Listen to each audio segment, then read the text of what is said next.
Kelinglar, o'rganinglar deyaptimi, bu sizlar uchun imkon. Alloh taolo ishlaringlarga rivoj bersin. Xudo taolo mana shu ustozlarni maslahati bilan, ta'limlari bilan yaxshi bir kasb berganim Payg'ambar alayhisolatu vassalom al-Qosib va Habibulloh deganlar. Bir kasbni o'rganib, o'sha kasb bilan insonlarning xizmatini qilib hojatini chiqargan inson Xudoning yaqin do'sti deganlar.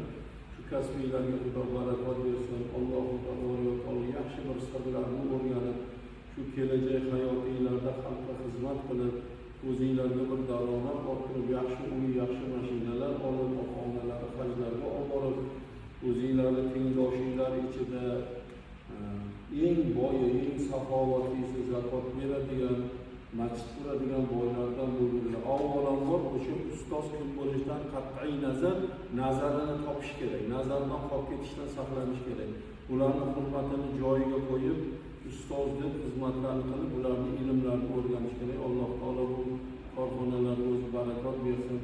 Ilohim ishlaringlarga rivoj bersin. Ustozni ham salomat qilib, sizlarga o'sha o'zi o'rgangan tajribalar, bilimlarni yaxshi o'rgatib, Xudo taolo sizlarni ham o'zlarini singari o'zlaridan-da yetib usta bo'lib yetishinglarga Xudo muvaffaq qilsin. Sizlarni ham tanga sog'lik. Uylanmaganlar yaxshi joylardan Xudo taolo kelinlar nasib qilsin. Uylanganlar yaxshi bir sog'lik farzandlarga ega bo'linglar.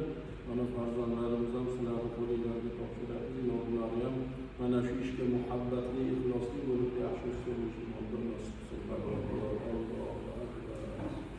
Bosinglar.